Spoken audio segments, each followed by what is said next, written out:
inside you, any shifts outside of you.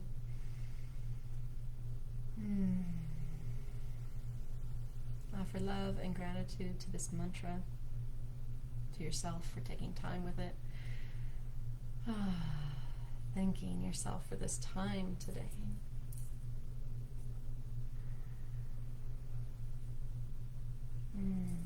So I'm just going to recap. When do we want to use this? When we're feeling helpless, when we're feeling like we're facing an impossible problem to solve, when we're feeling anxious about the world, be it the greater world or our own personal world, when we want to bolster our own faith, when we want to align with our divinity and our good fortune, that alignment of abundance as the real nature of this world, this universe. All right, if you have any questions, please leave them in the comments and I will respond to them. And I would also love to invite you to share any distinctions about this or anything that you felt in the practice. What really stood out for you today in this practice? And if you are interested in more mantras, of getting your own personal mantra, I do offer this as a service. I even make custom malas for people to help them really tap into the gifts and the tools that we can use to really help us on our own spiritual journey. And if you want more than that, more than just a mantra, and you're ready to dive in to tapping into your fullness, of really overcoming any hurdles you're facing, that's where coaching can really come in. And if you resonate with me, I invite you to just schedule a call with me. It's mindyarbuckle.com/talk, and we can really get on the phone for a free consultation and tap into where you are, where you want to go, what's holding you back, and really help you devise a plan to move forward with love, with courage, and with joy in your journey and in your life. You deserve so much. And if you liked this video, please feel free to like it here, join our Facebook group, which is Happiness is an Inside Job, or find me on YouTube. It's Mindy Arbuckle on YouTube. I'm so grateful, really, truly, for the time that we spend together. It is a blessing for me to be able to share these teachings with you and to be able to answer questions and really relate to people on a much deeper level, on a connection level that we just don't get to do when we're in the media, when we're on, even social media is hard to connect with people sometimes. So I'm so grateful and I feel so blessed that we get this time together every week with so much love and gratitude in my heart. Namaste. I'll see you all super soon.